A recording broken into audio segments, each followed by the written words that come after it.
मुस्तहब है। जवाब दिया गया आयतुल्लाह सिस्तानी साहब की जानिब से कि सहरी न खाने से रोजे पर कोई असर नहीं पड़ता, लेकिन मुमकिन है कि सहरी न खाना ज़ौफ़ का यानी कमजोरी का सबब हो जाए, इसलिए सहरी खाना बेहतर है।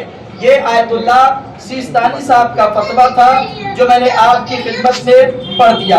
अब चाहता हूं कि सहरी के हवाले से कुछ रवायात भी हमारे सामने हैं और मैं उसे भी आपकी खिदमत में अर्ज करता चलूं।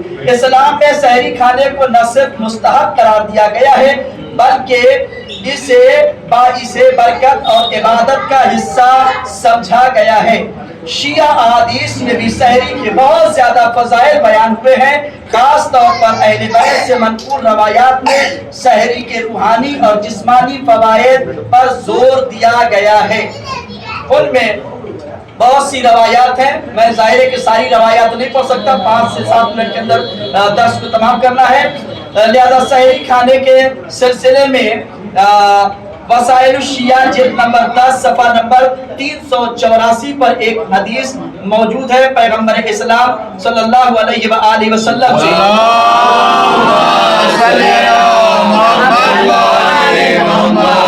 सहरी खाया करो, पैगंबर इस्लाम फरमाते हैं सहरी खाया करो क्योंकि सहरी में बरकत है और फरिश्ते सहरी खाने वालों के लिए दुआ करते हैं। लिहाजा ये ना समझिए कि हमारे जिस्म में ताकत है वैसे ही रोजा रह लेंगे बगैर सहरी के। सहरी खाइए इसलिए कि आप सहरी खाएंगे तो फरिश्ते आपके लिए दुआ करेंगे। फिर दूसरी चीज ये है कि जब सहरी के लिए आप उठेंगे तो लामुहल्ला कम से कम सुबह की नमाज अदा करके फिर आप सोएंगे।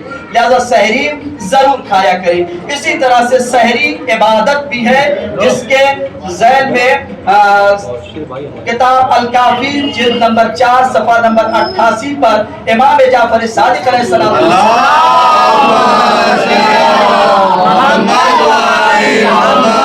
की हदीस मिलती है कि हमारे शियों को सहरी तर्क नहीं करनी चाहिए, चाहे एक घूंट पानी ही क्यों ना हो, क्योंकि अल्लाह ताला और इसके फरिश्ते सहरी खाने वालों पर दुरूद भेजते हैं।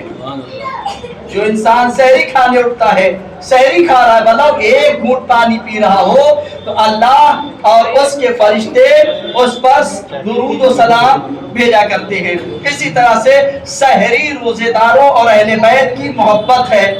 रोजेदारों और अहले बैत में जो है मोहब्बत का काम सहरी करती है। इसके ज़िम्न में उयून अखबार रज़ा जिल्द 2 सफ़ा नंबर 62 पर एक हदीस खुद इमाम रज़ा अलैहिस्सलातु वस्सलाम से मौजूद है।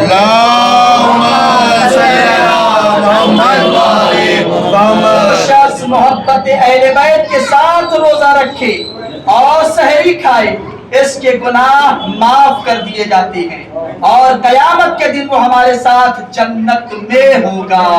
लिहाजा इंसान को चाहिए कि सहरी तर्क ना करे। और इसी तरह से सहरी और तकवे के हवाले से भी बिहारुल अनवार की जिल्द 96 और सफ़ा नंबर 265 पर एक हदीस इमाम मोहम्मद बाक़िर अलैहिस्सलातु वस्सलाम से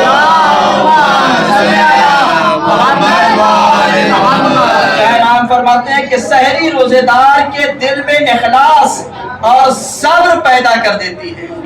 सहरी रोजेदार के दिल में इखलास और सब्र पैदा कर देती है और यही तक़वे की बुनियाद होता है। लिहाजा इंसान को चाहिए कि वो सहरी तर्क ना करे।